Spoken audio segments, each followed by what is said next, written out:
राजनीति, आंदोलन, किसान, करप्शन, गरीबी, इन सभी मुद्दों पर आवाज उठाएगा अब तक न्यूज इंडिया। सत्ता के आगे जब भी सवाल कमजोर पड़ने लग जाए तो सवाल उठाने पड़ते हैं। बोल के लफ्ज आजाद है तेरे, बोल के सच जिंदा है अब तक।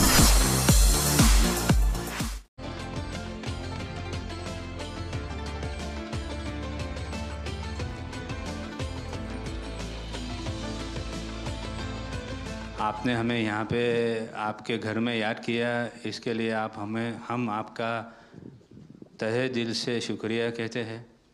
और हमेशा सैयदना साहब और आपका बहुत गहरा रिश्ता रहा है। मेरे ग्रैंडफादर सैयदना मोहम्मद बुरहानुद्दीन का और आज सैयदना साहब का। और जो आपने अभी वक़्फ़ बिल का जो पास हुआ है,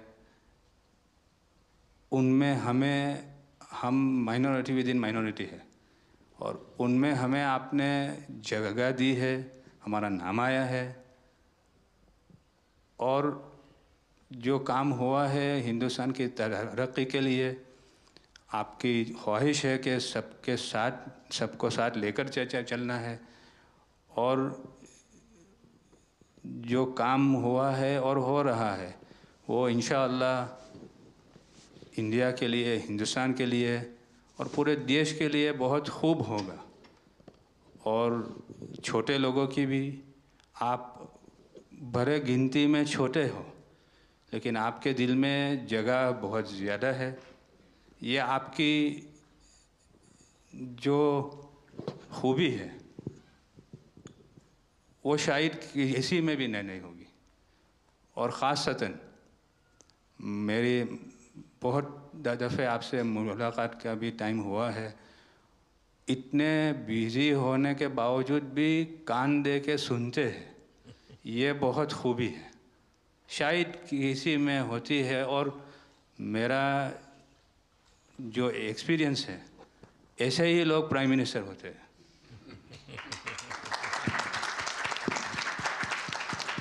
साहब, वक्फ अमेंडमेंट बिल आप લઈને આવ્યા 75 વર્ષમાં પહેલી વાર આ કમ્યુનિટી, બીજા મુસ્લિમ કમ્યુનિટીને કોઈએ સાંભળ્યું છે, કોઈએ એકનોલેજ કર્યા છે। સાહેબ, मैं आपने एक वाक्य कहूँ, भिंडी बाजार में हमारो एक प्रोजेक्ट चाले है। हमारे प्रोजेक्ट में एक जगह है भिंडी बाजार के अंदर जो हमने 2015 में खरीदी। हम मालिक हैं, बहुत मेहनत से खरीदी। उस जगह को 2015 में लिया, 2019 में कोई नासिक का और अहमदाबाद का शख्स जाके बोलता ये जगह वक्फ है। वक्फ तो वहाँ पे तो लोग रहते हैं, टेनेंट्स, दुकानें हैं। एक 700 स्क्वायर फीट जगह पे कोई नमाज पढ़ता होगा जो कम्युनिटी हॉल होता है। सब ये गवर्नमेंट ने एक्चुअली ये सारी चीज़ों पे वक्फ कर दिया है। वक्फ का मतलब अब रुक जाओ, ये नहीं चलेगा। बहुत ही महंगी जगह है और हमने बहुत मुश्किल से ली है। 2019 के अंदर कोई थर्ड पार्टी, इसका कोई लेना देना नहीं है, वो जाके ये जगह को वक्फ कर देता है। तो सर, कानून में बदलाव तो लाना होगा। जैसे हम देखते आ रहे हैं कि गरीब महिलाएं हो, कम्युनिटी विमेन हो, ये अगर पैसा आवक हो रही है और कानून में बदलाव आ रहा है, उसका फायदा कहीं ना कहीं पहुंचना चाहिए। तो ये सारे विजन जो गवर्नमेंट ने लिए हैं, दाऊदी बोहरा कम्युनिटी उसका बहुत सपोर्ट भी करती है। और आपसे बहुत शुक्रगुजार हैं हम इस चीज़ के लिए कि आपने हमें एक्नॉलेज भी किया। हमने इसके अंदर एक्सक्लूजन मांगा है कि हमको इस वक्फ एक्ट के जुरिडिक्शन में नहीं रहना, and we want to be govern by a trust act और अ सेपरेट एक्ट। जैसे मुझे साहब ने गाइड किया है कि आपने गाइड किया है, आगे का 100 साल देख के कोई भी काम करना चाहिए। हम उसी राह के ऊपर इसकी कोशिश कर रहे हैं। और मैं वापस से बहुत बहुत धन्यवाद करता हूँ आपका कि आपने ये बिल और ऐसे बहुत से कठिन बिल जो आते रहते हैं, बहुत बहुत धन्यवाद। मैं एक और चीज़ शाह साहब के द्वारा ये कहता हूँ कि सैयदना साहब की उम्र अल्लाह ताला तार रोज़े क़यामत दराज करे। उनकी मोहब्बत करनार माननीय प्रधानमंत्री जी को अल्लाह ताला सेहत में रखे, हिफाजत में रखे, लंबी आयुष दे और हमारे देश की सेवा आप करते रहिए। 1923 से हम ये गुहार गवर्नमेंट से लगा रहे हैं कि हमें एग्जेम्पशन चाहिए। जो 51st हिज होलीनेस थे, उसके बाद 52nd सैयदना साहब और आज 53rd दाइल मुतलक सैयदना साहब वही सेम बात कर रहे हैं कि हमें एग्जेम्पशन चाहिए। 1923 में साहब जब एग्जेम्पशन मिला तो माइनॉरिटी को कंसीडर करा गया, लेकिन 100 साल बाद, जैसा गृह मंत्री जी ने उनके इंटरव्यू में पिछले सप्ताह कहा कि हमने सिर्फ माइनॉरिटी को कंसीडर नहीं किया। साहब ये जो एक्ट आया है वो प्रिवी काउंसिल क्यों लेकर आई? प्रिवी काउंसिल ने ये एक्ट इनैक्ट किया माइनॉरिटी के प्रोटेक्शन के लिए, लेकिन साहब आपने ये एक्ट इनैक्ट किया सिर्फ माइनॉरिटी के प्रोटेक्शन के लिए नहीं, बल्कि माइनॉरिटी विद इन माइनॉरिटी के लिए। तो ये उस दिशा में साहब बहुत ही बड़ा स्टेप है। It is indeed a very strong step for the way forward. Thank you very much for it sir. In India, we have always found fertile ground, a land that has welcomed our work, recognized our values, and allowed our identity to flourish.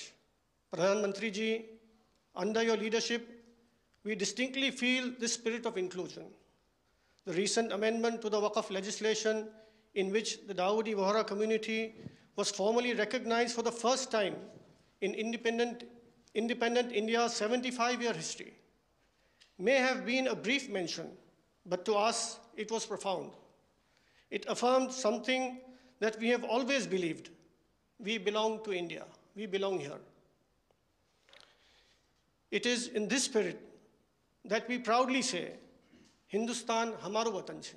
We are inspired by your leadership, by your vision for India 2047, and by the clarity with which you speak of an India that is inclusive, confident, and globally respected. नज़र में उतरना कमाल होता है, नफस में बिखरना कमाल होता है, बुलंदियों पर पहुंच जाना कोई कमाल नहीं होता, बुलंदियों पे ठहरना कमाल होता है। क्या दौलत है आपके लफ्ज़ों में, ऐसी क्या दौलत है आपके लफ्ज़ों में, आप जब भी बात करते हैं दिल खरीद लेते हैं। आपकी हम्बलनेस, आपकी ह्यूमिलिटी साहेब लाजवाब है। અમારા માં એમ કહેવાય છે સાહેબ, જે નમા રબને ગમા। સાહેબ તમારા તો નામમાં જ નમો છે, નમો અમે સૌને ગમો। आप सबका स्वागत है। शायद आप में से बहुत कम लोगों को पता होगा कि जब मेरे मन में वक्फ के एक्ट पर काम करने का विचार आया तो सबसे पहले मैंने सैयदना साहब से सलाह मशवरा किया, फिर उन्होंने आपको मेरे पास भेजा, तो मैंने इनको 3 साल तक परेशान किया कि आप जरा इसको अपने तरीके से देखिए, आप अपने लीगल एडवाइस लीजिए, मुझे ड्राफ्ट दीजिए। यानी आप कल्पना नहीं कर सकते इतना कंसल्टेशन में उन्होंने मेरा साथ दिया। आप में से जो भी जानकार लोग उनको बात कर करके ले आए, और एक एक शब्द, फुल स्टॉप, कॉमा में क्या करना चाहिए, यहाँ तक मुझे मदद मिली। ये बात मेरे लिए कोई नई नहीं थी, कैसे करना उसके लिए आपको शायद याद होगा जब आपके दादाजी सैयदना साहब, अब वो तो 1900 से, तो एक बार मेरे घर पे आए थे, तो फिर उसी में से बात निकली पाटन की।